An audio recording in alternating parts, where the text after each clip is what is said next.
Friends, RCC column module को continue करते हैं और आज के वीडियो में let's examine first RCC column की मेन स्टील रिइंफोर्समेंट की कट लेंथ कैसे निकालते हैं। सेकंड, आरसीसी कॉलम की लोकेशंस पर एक्स्ट्रा स्टील रिइंफोर्समेंट क्यों प्रोवाइड की जाती है in draft. Third, extra steel reinforcement की कट लेंथ और इसके नंबर्स को कैसे फाइंड आउट करेंगे। Civil engineers, if you do not understand clearly these technical details, you will always be in doubtful situations. Technically conceptual content को shorts video से नहीं समझा जा सकता, सो आई रिक्वेस्ट कि वीडियो के आखिर तक बने रहिए। यदि आप इस चैनल पर नए हैं तो प्लीज़ सब्सक्राइब कीजिए and please do not forget to press the bell icon. Let's start the discussion. Friends, जैसा कि हमने प्रीवियस वीडियो में डिस्कस किया है, इस पर्टिकुलर कॉलम C5 के लिए फाउंडेशन से 16 नंबर्स ऑफ स्टील निकल रही है और जिसकी डायमीटर कितनी है, 25 millimetre. Friends, main steel bar की कट लेंथ को कैलकुलेट करने से पहले एक टेक्निकली इंपॉर्टेंट पॉइंट को आपको ध्यान रखना है। स्ट्रक्चरल वर्किंग ड्राइंग की नोट्स में पॉइंट नंबर 6 को रेफर कीजिए। फ्रेंड, इन्होंने क्या लिखा है, at any section not more than 50% steel bar shall be lapped and lap length shall be 50 into diameter of smaller bar lapped. Friends, इस point number 6 से दो इंपॉर्टेंट इन्फॉर्मेशन निकलती है। सबसे पहला पॉइंट, जिस कॉलम C5 को हमने कंसीडर किया है जिसमें मेन रिइंफोर्समेंट 16 है, अब इसमें से 8 सरिये को लैप करेंगे लैप जोन में एक जगह पे, उसके बाद 300 mm की आप गैप देंगे, फिर बचे हुए 8 सरिये को आप लैप करेंगे। ये हो गई फर्स्ट इन्फॉर्मेशन। सेकेंड इन्फॉर्मेशन, जो फाउंडेशन से स्टील आ रही है उसमें जब नए सरिये को आप लैप करेंगे तो कितनी लैप लेंथ आपको लेनी है, 50 मल्टीप्लाइड बाय डायमीटर।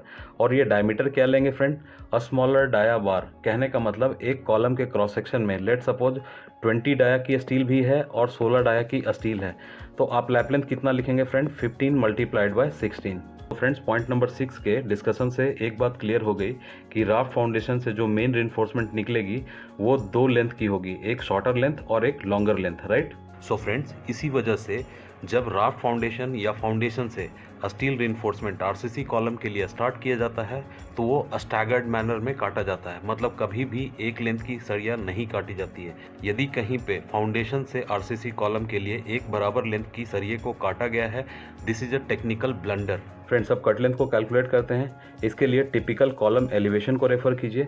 यहाँ पे देखिए दो सरिया जो है उसको मैंने दो अलग अलग कलर से मार्क किया हुआ है, दोनों की लेंथ को मैंने अलग अलग दिखाया है, L1 एंड L2, राइट। अब इसमें ये समझिए कि जब आप L1 की कैलकुलेशन करेंगे तो आपको क्या क्या लेंथ जोड़ना है और क्या क्या लेंथ घटाना है। This is a simple geometry. Bottom में इन्होंने लिखा है 300 mm टिपिकल, मतलब हर कॉलम के लिए बॉटम में ये 300 mm की लेग प्रोवाइड करनी है। जिस लेंथ को मैं मार्क कर रहा हूँ प्लीज़ ऑब्जर्व कीजिए, ये क्या है, 1000 mm which is a depth minus bottom में क्लियर कवर करेंगे। उसके बाद ये बैलेंस बचा हुआ पोर्शन जिसको मैंने मार्क किया हुआ है, इसको देखिए यहाँ तक क्या है, ये L0 की वैल्यू। उसके बाद जो बचा हुआ पोर्शन है ये क्या है, लैप लेंथ। तो इन सारी वैल्यूज़ को अपन जोड़ेंगे, उसके बाद माइनस क्या करेंगे, बॉटम में जहाँ लेग है यहाँ पे देखिए क्या है, ये 90 डिग्री का बेंड, और 90 डिग्री के लिए बेंड जब करते हैं तो बेंड डिडक्शन कितना करते हैं, 2 टाइम्स डायमीटर। उसके बाद एक चीज़ और भी करेंगे, बॉटम में राफ्ट की जब जाल को बांधते हैं तो अलग अलग डायमीटर की लॉन्गिट्यूडनल एंड हॉरिजॉन्टल डायरेक्शन में स्टील रिइंफोर्समेंट होगी, तो उसकी डायमीटर को भी हमें घटाना होगा। तो अब यहाँ पे सबसे पहले हमें L0 की कैलकुलेशन करनी चाहिए, राइट। और L0 की कैलकुलेशन करने के लिए इन्होंने 3 कंडीशंस को दी है, ABC। इसको ऑब्जर्व कीजिए, जैसा कि हमने प्रीवियस वीडियो में भी डिस्कस किया है, क्विकली एक बार डिस्कस कर लेते हैं इसको। लार्जर कॉलम डायमेंशन, जो हमने कॉलम C5 लिया है इसका लार्जर डायमेंशन क्या है फ्रेंड, 1000 mm। उसके बाद लिखा है 1/6 the clear height of the column. तो प्रीवियस वीडियो में हमने ऑलरेडी इसको कैलकुलेट किया है, तो we will just quickly go through. तो ये वैल्यू देखिए मैंने यहाँ कैलकुलेट की है, ये वैल्यू आती है 737.5 मिलीमीटर, राइट। अब इसके अलावा जो एक वैल्यू दी है इन्होंने 450 mm की, तो ये मैंने 450 mm की वैल्यू को मार्क कर दिया। इन तीनों में से जो लार्जर वैल्यू होगी वो आपकी L0 की वैल्यू होगी। तो लार्जर वैल्यू क्या हो जाएगी, 1000 mm, तो L0 की यहाँ से वैल्यू आ गई। अब देखते हैं लैप लेंथ को। तो लैप लेंथ के लिए क्या दिया हुआ है, 50 into diameter of a smaller bar. चूँकि C5 कॉलम जब राफ्ट से स्टार्ट हो रहा है तो सारे के सारे जो स्टील स्टार्ट हो रही है उसका डायमीटर क्या है, 25 मिलीमीटर, राइट। तो अब सिंपली लैप लेंथ क्या हो जाएगा, 50 मल्टीप्लाइड बाय 25, ये वैल्यू आ जाती है 1250 mm। फ्रेंड्स इस ड्राइंग को रेफर कीजिए और एक बहुत ही कॉन्सेप्चुअल चीज़ डिस्कस कर रहा हूँ, प्लीज़ पे अटेंशन। यहाँ पे देखिए राफ्ट की क्रॉस सेक्शन को देखिए, राफ्ट की जो डेप्थ है कितनी दी हुई है 1000 mm। उसके बाद राफ्ट के बॉटम में देखिए यहाँ पे 3 लेयर स्टील की दिखाया गया है और यहाँ पे लेयर ऑफ स्टील को क्या लिखा है, फर्स्ट सेकेंड थर्ड। उसके बाद टॉप में भी लेयर ऑफ स्टील है 4 और 5 और इसके लिए जो लेयर दिया है उसकी कौन सी डाया की स्टील यूज़ करनी है, इसके लिए we need to refer the schedule. And friends bottom में रिइंफोर्समेंट के करस्पॉन्डिंग ये देखिए मैं मार्क कर रहा हूँ, यहाँ different types of steel bar को मार्क किया हुआ है A, B, C and D। तो इसमें से कौन सी डाया स्टील को हमें पिक करना है, इसके लिए we need to refer the raft drawing again. Friends आपके सामने राफ्ट की ड्राइंग है। अब इसमें देखिए जो स्टील को मैं मार्क कर रहा हूँ, ये पहले भी वीडियो में मैंने डिस्कस किया है कि कभी भी रिइंफोर्समेंट को डार्क कलर से यदि दिखा रहा है तो इसका मतलब होता है वो टॉप में होता है। यदि डैश लाइन से दिखाई हुई है जिसको मैं टिक कर रहा हूँ, इसका मतलब ये बॉटम में होता है। यहाँ पे बॉटम में जो रिइंफोर्समेंट दी गई है उसकी डिटेल को आप ऑब्जर्व कीजिए। ये देखिए इन्होंने मार्क किया हुआ है स्मॉल b से और ब्रैकेट में लिखा हुआ है कैपिटल B। स्मॉल b का मतलब है शेड्यूल के हिसाब से we need to follow 20 dia का स्टील और B stands for capital B का मतलब होता है बॉटम में। फ्रेंड्स जो राफ्ट में जाल की बात करें, मेश की बात करें तो देखिए इस तरह से बंध जाएगा जिसको मैं ड्रॉ कर रहा हूँ, प्लीज़ ऑब्जर्व कीजिए। और ये हॉरिजॉन्टल एंड वर्टिकल डायरेक्शन में दोनों क्या करना है, 20 डाया की स्टील को यूज़ करना है एज पर शेड्यूल। उसके बाद यहाँ पे देखिए थर्ड लेयर को मार्क किया हुआ है। ये थर्ड लेयर क्या है, ये कॉलम के नीचे एक्स्ट्रा रिइंफोर्समेंट प्रोवाइड की गई है और इसको क्यों प्रोवाइड किया जाता है वीडियो के लास्ट में हम डिस्कस करेंगे। यहाँ पे थर्ड लेयर में स्टील डिटेल को रेफर करते हैं। फ्रेंड्स इस राफ्ट की ड्राइंग में जो एक्स्ट्रा रिइंफोर्समेंट प्रोवाइड की गई है कॉलम के नीचे, उसके लिए मैं रेड कलर से मार्क कर रहा हूँ, प्लीज़ ऑब्जर्व कीजिए। ये देखिए स्टील रिइंफोर्समेंट इस तरह से प्रोवाइड की गई है। फ्रेंड्स इस एक्स्ट्रा स्टील की डायमीटर को अंडरस्टैंड कीजिए। यहाँ पे क्या मार्क किया हुआ है, स्मॉल b एंड ब्रैकेट में कैपिटल B लिखा हुआ है। स्मॉल b यहाँ पे स्टील की डायमीटर को बता रहा है, जो शेड्यूल में हमने देखा कितना है ये 20 mm। और जो कैपिटल B है ये क्या बता रहा है, बॉटम में प्रोवाइड करना है, राइट। फ्रेंड्स कट लेंथ की वैल्यू देखिए, शॉर्टर लेंथ स्टील के लिए L1 is equal to 300 mm जो कि लेग की लेंथ होगी बॉटम में। 1000 माइनस 50 ये क्या है, राफ्ट की depth minus clear cover. Then 1000 mm ये क्या है, L0 की वैल्यू जो हमने कैलकुलेट की, प्लस 1250 mm ये क्या है लैप लेंथ, माइनस 2 टाइम्स 25 ये क्या है, bend deduction corresponding to 90 degree. उसके बाद जो ये लेयर है, 3 लेयर 1, 2 एंड 3, इन तीनों लेयर के करस्पॉन्डिंग जो डिडक्शन होगा उसको घटाएंगे तो ये तीनों के तीनों 20 डाया की स्टील हो जाएगी, राइट। और ये वैल्यू आती है फ्रेंड 3390 मिलीमीटर। यहाँ पे क्विकली आपको ये भी चेक करना चाहिए कि इस कट लेंथ को प्रोवाइड करने के बाद में जो 12 मीटर की मैन्युफैक्चरिंग लेंथ स्टील है उसमें क्या वेस्टेज निकल रहा है या फिर उस बचे हुए लेंथ को कहीं पे साइड पे आप यूज़ कर सकते हैं। तो मैंने बैलेंस लेंथ को कैलकुलेट किया, 12 मीटर यहाँ लिखा है मैन्युफैक्चरिंग लेंथ ऑफ स्टील बार, और जो कट लेंथ आई है इस पर्टिकुलर कट लेंथ से मैं 3 लेंथ को बना सकता हूँ। तो बैलेंस लेंथ कितनी बच जाएगी, 1.83 मीटर। आप जानिए कि किसी भी स्टील बार को स्क्रैप करने के लिए 1 मीटर से उसकी लेंथ बराबर या उससे छोटी होनी चाहिए, ये वैल्यू ज़्यादा है। आप इस तरह के बैलेंस स्टील को आप यूज़ कर सकते हैं बीम और कॉलम के जंक्शन पे। फ्रेंड्स यह एक बिल्डिंग की प्लिंथ बीम की डिटेल है जिसको मैं मार्क कर रहा हूँ, प्लीज़ ऑब्जर्व कीजिए। यहाँ पे देखिए एक्स्ट्रा रिइंफोर्समेंट प्रोवाइड की गई है, यहाँ क्या लिखा है 2-16.5, मतलब 2 सरिया प्रोवाइड करना 16 डाया का। तो इस तरह के प्रोजेक्ट में बहुत सारे लोकेशंस होंगे बीम और कॉलम के जंक्शन पे जहाँ पे 20 डाया 25 डाया की स्टील को कंज्यूम किया जा सकता है। फ्रेंड्स अब L2 means longer length steel की कट लेंथ को निकालते हैं। तो ये बॉटम में जो लेग है that is a typical 300 mm।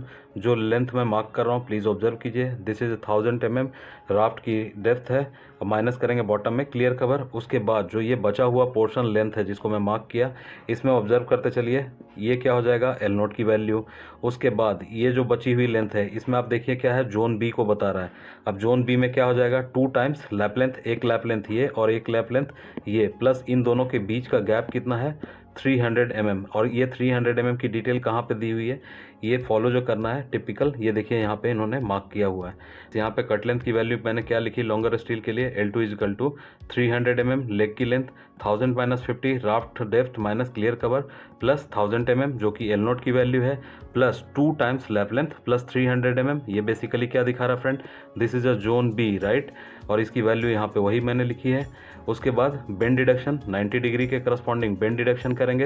And ये जो 3 लेयर ऑफ स्टील जो प्रोवाइड की गई है सबकी डायमीटर क्या है स्टील की 20 mm, तो इसको माइनस करेंगे तो ये वैल्यू जब आप कैलकुलेट करेंगे तो ये वैल्यू निकल के आती है 4940 मिलीमीटर, राइट। अब इसकी वेस्टेज को भी क्विकली एक बार चेक कर लीजिए। इस कट लेंथ को जब आप यूज़ करेंगे तो 12 मीटर की मैन्युफैक्चरिंग लेंथ में आप क्या करेंगे, 2 कट लेंथ को निकाल सकते हैं। तो ये वैल्यू जब कैलकुलेट करेंगे तो ये वैल्यू आती है 2.12 मीटर। तो ये लेंथ को मैं स्क्रैप डिक्लेयर नहीं कर सकता हूँ। अगेन इस तरह के जो बार हैं उसको आप यूज़ कर सकते हैं बीम और कॉलम के जंक्शन पे एज अ एक्स्ट्रा स्टील, और ये एक्स्ट्रा स्टील प्रोवाइड की जाती है corresponding to hogging moment. Friends, अब बात करते हैं कट लेंथ की एक्स्ट्रा रिइंफोर्समेंट जो कॉलम के बॉटम पे प्रोवाइड की गई है। फ्रेंड्स, एक क्वेश्चन ये उठता होगा आपके दिमाग में कि ये सारी एक्सरसाइज हम क्यों कर रहे हैं। तो इसका सिंपल से रीज़न है, जब आप बीबीएस को प्रिपेयर करेंगे कॉलम के लिए तो उस समय इन सारी वैल्यूज़ को स्टैंडर्ड फॉर्मेट जो होता है बीबीएस के लिए उसमें आप प्लेस करेंगे तो आपको एग्जैक्ट क्वांटिटी ऑफ स्टील निकल के आ जाती है, राइट। तो सबसे पहले स्पैन को कैलकुलेट करते हैं। फ्रेंड्स, यहाँ पे जो मैं मार्क कर रहा हूँ प्लीज़ ऑब्जर्व कीजिए। देखिए ये रिइंफोर्समेंट एक्स्ट्रा रिइंफोर्समेंट है, इसको स्टार्ट किया गया है ये 1500 mm की लेंथ से। उसके बाद इस ग्रिड लेंथ को आप ऑब्जर्व कीजिए, आपके स्क्रीन पे ही दिख रहा होगा। ये देखिए 3250, 3770, 3265, 3265, 3770, 3250 एंड देन ये 3700 पूरा लेंथ नहीं लेना बिकॉज ये कॉलम के लिए फिर अगेन ये 1500 mm की लेंथ तक ही जाना है हमें। इन सारी वैल्यूज़ को जब जोड़ते हैं आपस में तो स्पैन की वैल्यू आती है 23.570 मीटर। तो इस पर्टिकुलर लेंथ में मुझे एक्स्ट्रा रिइंफोर्समेंट को प्रोवाइड करनी है, और एक्स्ट्रा रिइंफोर्समेंट के लिए जो डिटेल दी हुई है क्या है, स्मॉल बी, और इस तरह से लिखा हुआ था कैपिटल बी। स्मॉल बी का मतलब क्या था फ्रेंड, जैसा कि हमने शेड्यूल में देखा 20 डाया की स्टील को हमें यूज़ करना है at the rate 200 mm centre to centre की स्पेसिंग पे। अब आपके सामने फ्रेंड स्पैन की वैल्यू है तो नंबर्स निकालने के लिए सिंपल सा formula span divided by spacing plus 1, और यहाँ पे मैंने यहाँ क्या कर दिया 2 से मल्टीप्लाई कर रहा हूँ। क्यों? क्योंकि 7 कॉलम एक साइड में है, 7 कॉलम दूसरे साइड में है, तो 2 से मल्टीप्लाई करेंगे तो स्पैन को डिवाइड कीजिए 200 से प्लस 1, तो ये वैल्यू आती है 118.85।